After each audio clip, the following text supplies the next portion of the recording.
कभी सोचा है कि जब एक मशीन को किसी बेहद उलझी हुई पहेली में डाल दिया जाए तो वो शुरुआत कहाँ से करती है? आज हम एआई के दिमाग में गोता लगाने वाले हैं, ये देखने के लिए कि वो लगभग नामुमकिन लगने वाली चुनौतियों, मतलब अनंत रास्तों वाली भूल भुलैया को कैसे सुलझाता है। और देखिए, ये सिर्फ कोई दिमागी खेल नहीं है। ये वही टेक्नोलॉजी है जो तय करती है कि जीपीएस आपको ट्रैफिक से कैसे बचाएगा, बड़े बड़े गोदामों में सामान कैसे मैनेज होगा, या वीडियो गेम में एआई कैरेक्टर्स इतनी चालाकी से कैसे खेलते हैं। तो असली दिक्कत ये है, शतरंज का खेल ही ले लीजिए।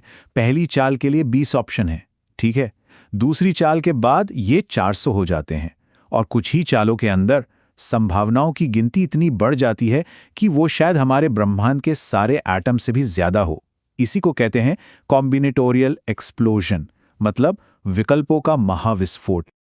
ये सिर्फ एक कहावत नहीं है, ये एआई डेवलपर्स के लिए एक असली बुरे सपने जैसा है, क्योंकि अगर प्रोग्राम को ठीक से नहीं बनाया गया तो वो हमेशा हमेशा के लिए इन अनगिनत संभावनाओं में ही फंसा रह जाएगा और मंजिल तक कभी नहीं पहुंच पाएगा। तो फिर एआई इस हाइड्रा जैसे राक्षस से लड़ना शुरू कैसे करता है? जो शुरुआती कोशिशें थीं वो ब्लाइंड थी, मतलब उन्हें मंजिल किस दिशा में है इसका कोई अंदाजा नहीं था। तो चलिए मिलते हैं दो बुनियादी तरीकों से।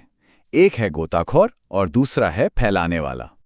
एक तरफ है डेप्थ फर्स्ट सर्च यानी डीएफएस, इसे हम द डाइवर का कह सकते हैं।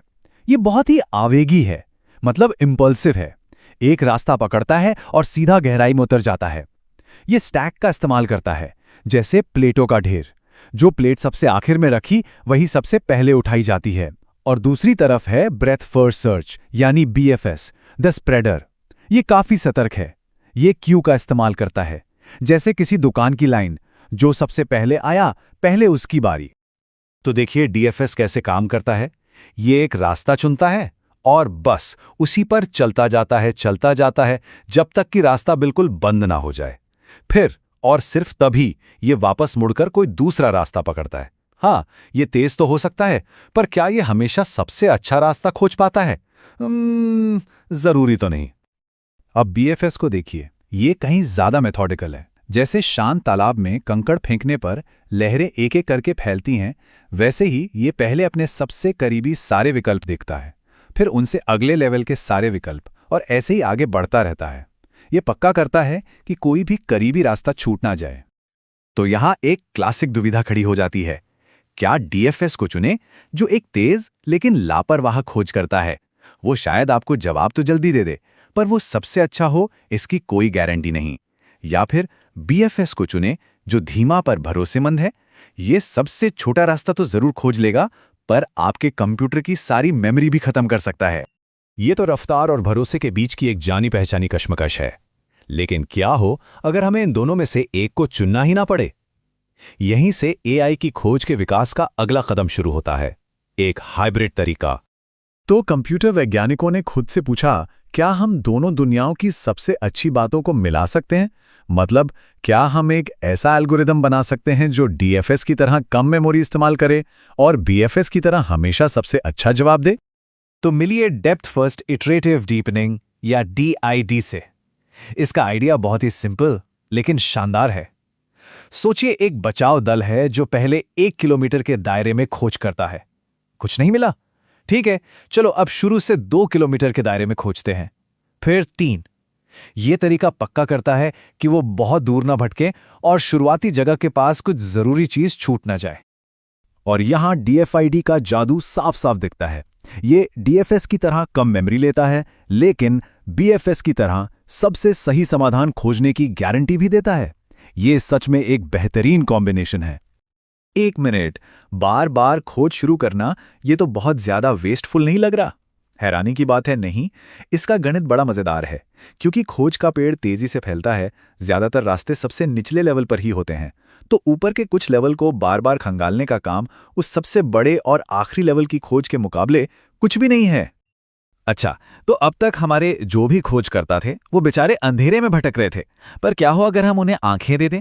क्या हो अगर हम उन्हें दिशा का एक एहसास करा सकें? इसको ऐसे समझिए, आंखों पर पट्टी बांधकर एक भूल भुलैया में घूमना।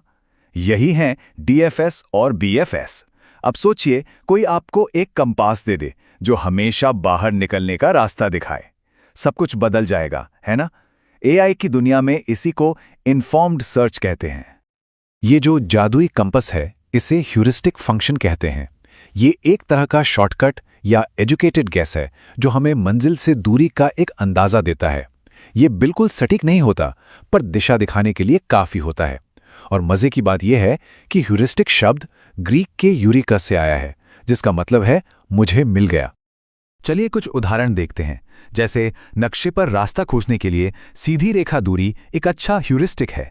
जाहिर है हम कौवे की तरह उड़ नहीं सकते, पर यह असल यात्रा दूरी का एक अच्छा अंदाजा तो दे ही देता है।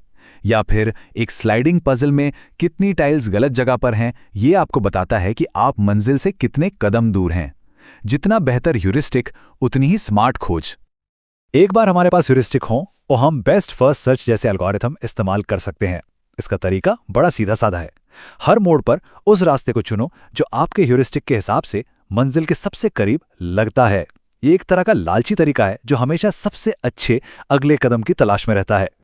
तो एक कंपास के साथ क्या हमने समस्या सुलझा ली? क्या खोज खत्म हो गई? बिल्कुल नहीं। जैसा कि हम देखेंगे, एक नक्शा होने की भी अपनी चुनौतियां हैं और चढ़ने के लिए हमेशा नई चोटियां होती हैं। यहां एक बड़ा लेकिन है। ह्यूरिस्टिक सिर्फ अंदाजे होते हैं, और अंदाजे तो गलत हो ही सकते हैं। हो सकता है हमारा कंपास हमें मंजिल की सही दिशा में भेजे, पर सीधे एक ऐसी नदी के किनारे ले जाए जिस पर कोई पुल ही ना हो, और तब हमें एक बहुत लंबा चक्कर काटना पड़ सकता है। ये हमें हिल क्लाइंबिंग जैसे एल्गोरिदम तक लाता है। ये कोई याददाश्त नहीं रखता, ये बस अपनी मौजूदा जगह से थोड़ी बेहतर किसी करीबी जगह पर चला जाता है। मतलब ये एक बार आगे बढ़ गया तो कभी पीछे मुड़कर नहीं सोचता, शायद मुझे वापस जाकर दूसरा रास्ता आजमाना चाहिए था। इसने तो अपने पुल ही जला दिए हैं। और यहीं पर हिल क्लाइंबिंग की सबसे बड़ी खामी सामने आती है। ये आसानी से धोखा खा सकता है। ये एक छोटी सी पहाड़ी की चोटी पर पहुंचकर सोच सकता है कि ये तो माउंट एवरेस्ट है, क्योंकि इसके आसपास की सभी जगहें इससे नीचे हैं। ये लोकल मैक्सिमम में फंस गया है और असली सबसे ऊंची चोटी से पूरी तरह अनजान है। तो अंधे खोजकर्ता से लेके एक गुमराह गाइड तक एआई ने एक लंबा सफर तय किया है। आज सबसे बड़ी चुनौती सिर्फ तेजी से खोजना नहीं है, बल्कि बेहतर सवाल पूछना सीखना है। तो अगला महान ह्यूरिस्टिक क्या होगा जो दवा की खोज, जलवायु परिवर्तन की मॉडलिंग या शायद कला बनाने जैसी बड़ी समस्याओं को हल करेगा? खोज तो अभी बस शुरू हुई है।